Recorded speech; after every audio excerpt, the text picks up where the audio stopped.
A vast, primordial jungle, the Savage Lands are uncharted by any map, and its true size remains unknown.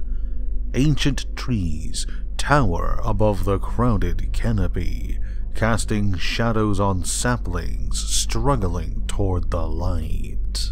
The dense vegetation casts a heavy blanket of silence over the jungle, broken only by the sounds of massive beasts crashing through the undergrowth.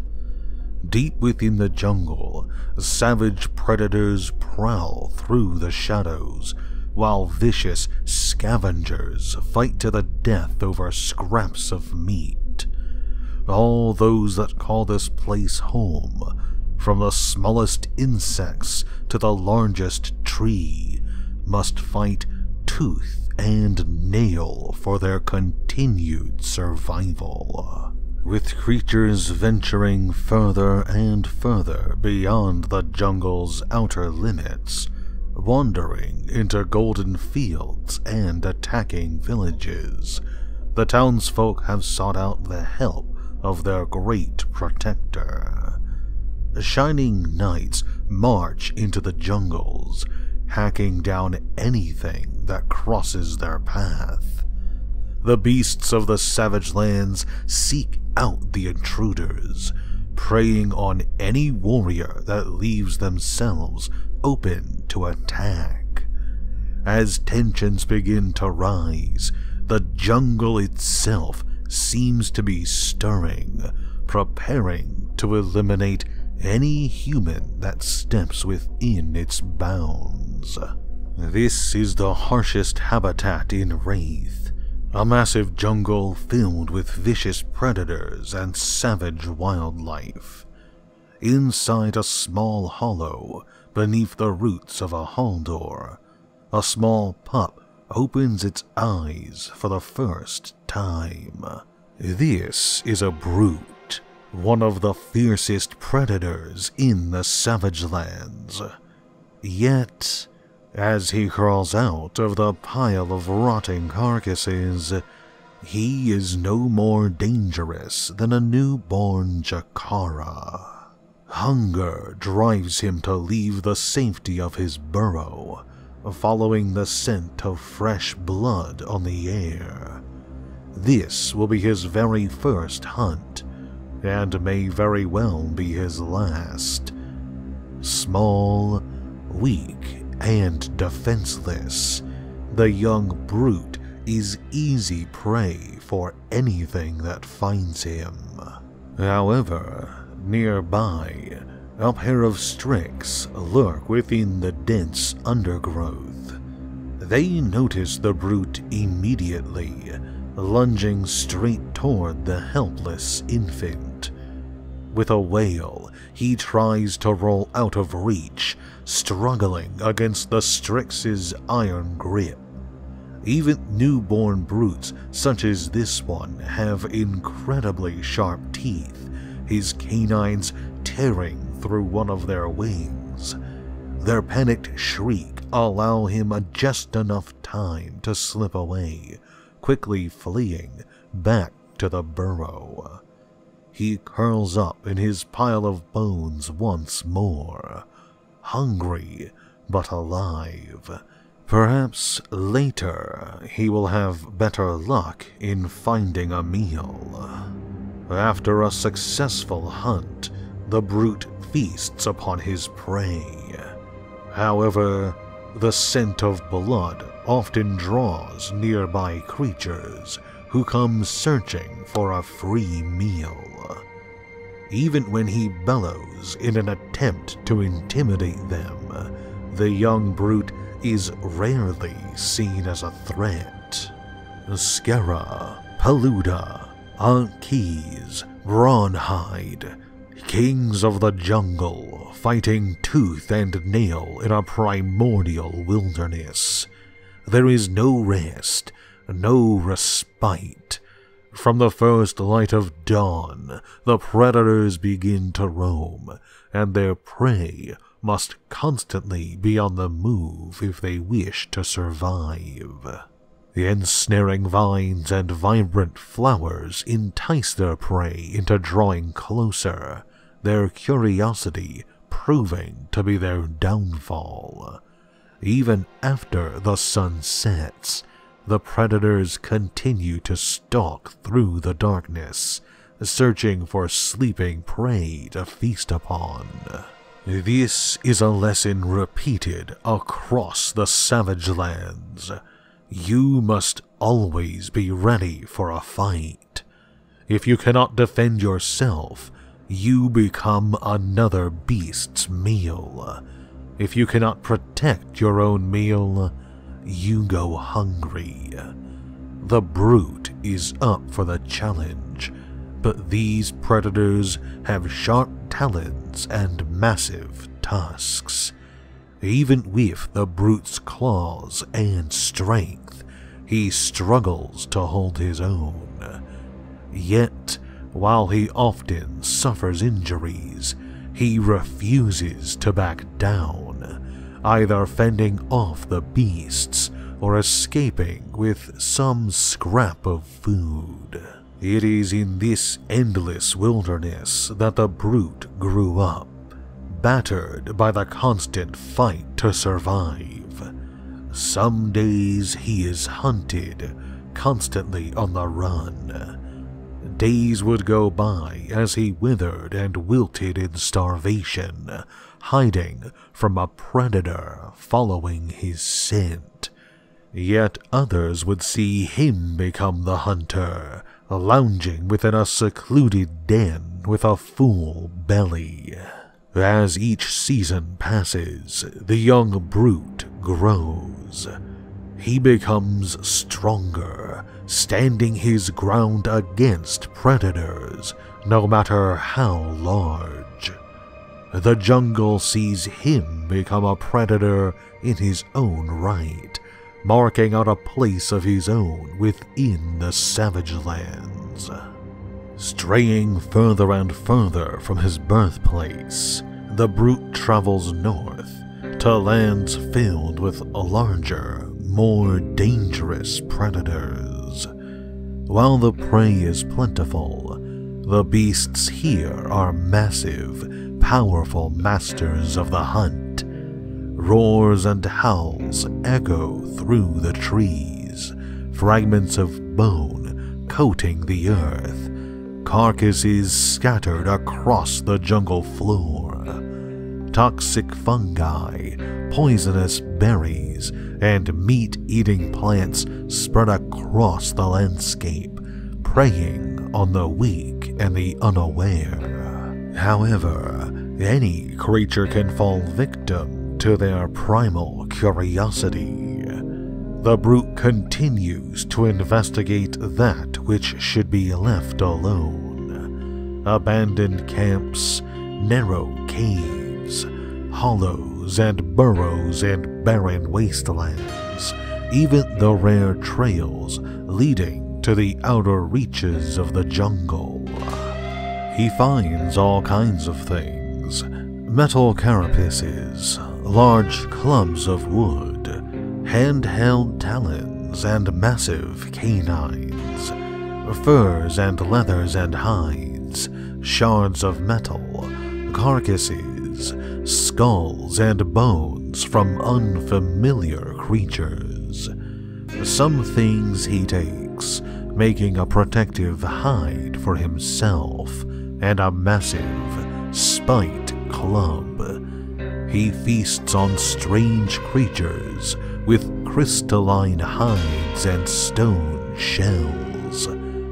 Yet, the further he travels, the more dangerous the land becomes, with ever more predators lurking in the shadows. The jungle has become far more complex. Beasts roam in massive packs, while savage predators stalk through the shadows. Venomous bites and toxic scales ensure a slow, painful death. Scavengers roam the trees in packs, searching for easy prey. The injured, the ill, the young and old. In this part of the jungle, any sign of weakness will spell demise. Meanwhile, furless, leather-clad creatures gather to the east. With no talons or fangs to speak of, they wield pieces of metal, their large packs and sheer determination outweighing their weakness. Tracks and bones left in the earth speak of hunters wearing silver shells, trampling everything in their path. While the brute has yet to encounter these strange creatures, he prepares himself for a fight, keeping a wary eye out for the tracks they leave behind. For even the most experienced hunter, these are treacherous lands, and biding your time might well save your life. The brute lies in wait, skirting along the edges of a tall cliff face, avoiding the largest and fiercest beasts that would spell certain death. He avoids the barren wastelands and the strange lakes, the acrid scent of death in the air. After all, it is not only beasts that spell danger in the savage lands. Some areas of the jungle are dangerous in their own right, unfamiliar territories that promise a slow death to any creature foolish enough to enter. It does not last forever. The brute soon becomes a predator. Rhynar marks a place for himself amongst some of the most dangerous beasts in the savage lands. This is his territory, his kingdom, and any creature who dares to step foot within his land will die for it. Now fully grown, the fear and caution have given way to aggression, an overwhelming urge to carve out a territory for his own. Yet, Rhynar grows ever larger, towering over the other predators of the jungle. He drives scraps of metal into his wooden club, the Rashari branch he'd once scavenged from the forest floor, adds the jawbone of another brute and the tusk of a young Brawnhide. Rhynar begins to hunt down predator and scavenger alike, any possible threat, any creature that consumes the prey that belongs to him. He fights tooth and nail, beating them down with his club and his fists. The first beast to challenge him pays dearly for it, a Paluda that attempts to drive him away from its hunting grounds. He crushes its skull into the cold, hard rock, brain matter dripping onto the stony earth. The curve of his club sends skull fragments flying across the clearing, blood pooling onto the earth, strips of fur and hide hanging limply from the jagged wood. Rhynar tears into it with his bare hands, shoving mouthfuls of steaming viscera into his gaping maw.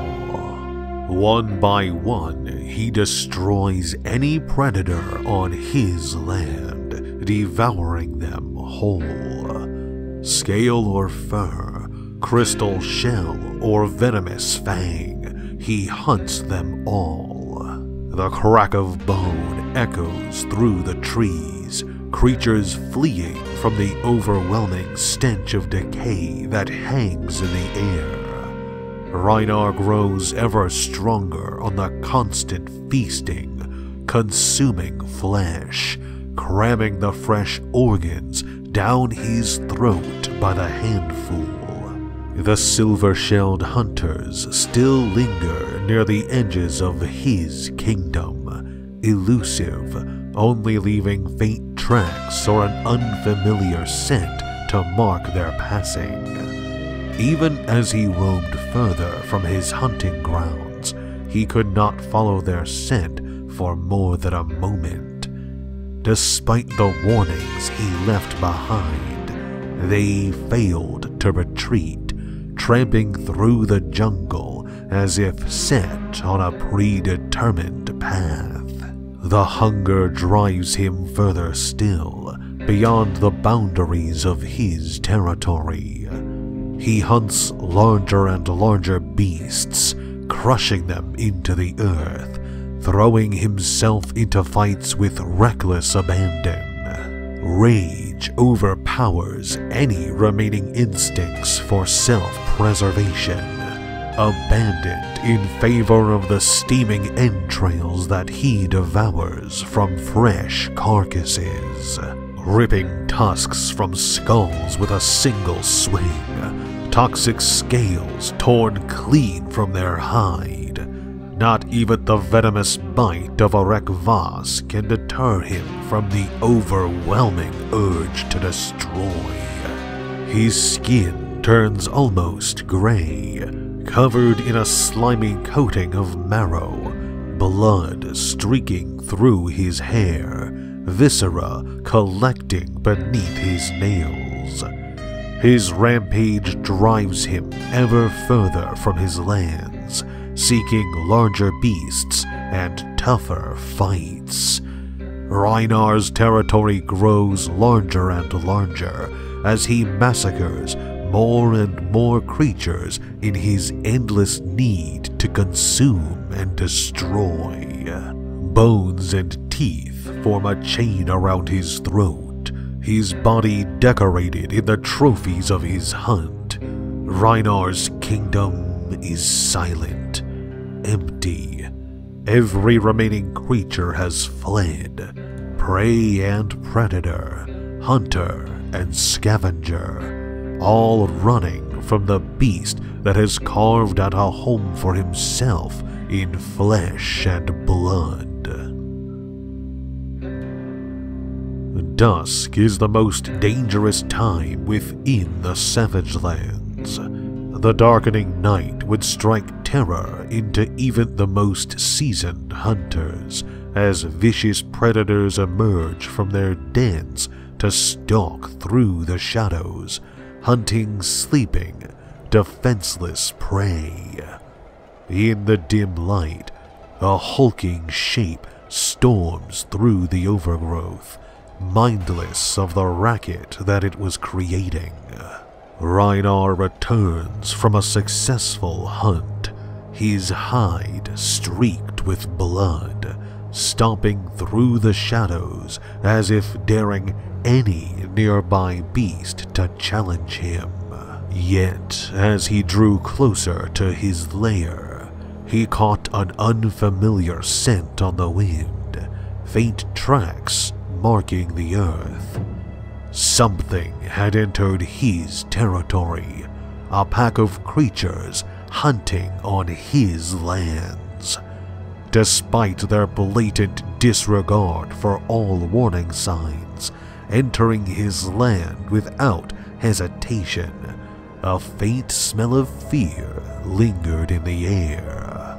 His clearing was filled with strange creatures, dressed in shells of silver and gold metal. The critters flocked around his hut, poking it and barking at one another. While they looked small and sickly, something about the creatures gave him pause. Reinar released a bellow, the roar echoing through the trees like a thunderclap. With a sharp clatter, the 9 creatures turned to face him. Immediately they sprang into action, the pack barking at one another as they moved to surround Reinar, wielding massive metal talons. One member of the pack, clothed entirely in fabric, threw open his arms, revealing a stream of sunlight that burst through the air. The bolt grazed his side, searing his thick hide. The pack began to close in, brandishing their weapons as they yelled, drawing closer and closer, leaving nowhere for Rhynar to escape. More bolts of pure light blasted through the air, white hot and almost blinding. Two of the creatures revealed large, pointed sticks attached to lengths of white rope. They threw the weapons at him, and as the sharp prongs flew through the air, they pulled the rope taut over the top of his body. Struggling against the restraints, Rhynar fails to dodge their attacks, silver talons slashing through his thick hide with ease. Blood streams from the open wounds, coating the earth in crimson. When he tries to strike out at them, pulling at the ropes, he finds that their silver shells are as hard as stone, a sharp, hollow clang ringing through the trees. Even his claws fail to rip through the shell, and his strongest blows only serve to knock them off balance. Slowly but surely, Rhynar began to grow weaker, the world dulling to a hazy, burning red. A memory surfaced, taking him back to a warm, mid-autumn day. A young pup at the mercy of the wilderness, overwhelmed by fear. The endless fear turned to rage, fueling a fire that flooded through his veins, bringing with it an all-consuming blood rage. Rhynar charges forward, tugging himself free of the ropes, sustaining several gashes in the process. He bowled over one of the larger creatures, leaping toward one of the smallest members of the pack. Her fear was a sharp note in the air, the acrid scent stark against the fire of his blood rage. A single blow to the side of her head sent her flying to the ground, and before she could struggle to rise, Rhynar leapt upon her, tearing away her silver shell. He drove his fists into her, the loud crack of crushed bones echoing through the clearing. The rest of the pack faltered for a single heartbeat, and in that same instant, Rhynar charged at another, crushing the creature's skull between his hands. Another crashes into a tree with a sickening crack, while a third falls to their knees, screaming.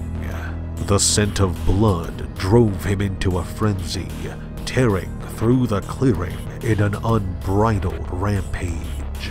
The rest of the pack rallied, holding their weapons aloft as they charged.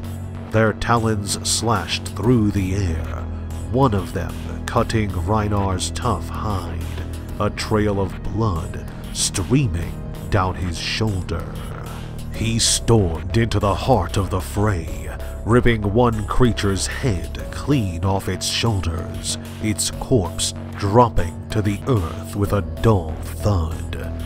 One by one, they began to fall, faltering, bones crushing easily beneath the might of his blows. Even as they tried to escape, Rhynar felled them one by one, crushing their bodies into the earth. Finally, all was still. Standing above the carnage, Rhynar bellows, a challenge to fall on empty ears. No surviving beast to hear his challenge. His bellow echoed through the trees, signaling the birth of an apex predator, an alpha unmatched by any other. Thank you so much for watching this video. If you enjoyed, why not leave a like or a comment, or consider sharing it with a friend. If you subscribe to the channel, you'll be alerted whenever I upload new videos. And if you want to support me directly, consider heading on over to Patreon. Patrons get early access to all of my lore content, and I sincerely appreciate their donations. Thanks so much for watching, and I will see you next time.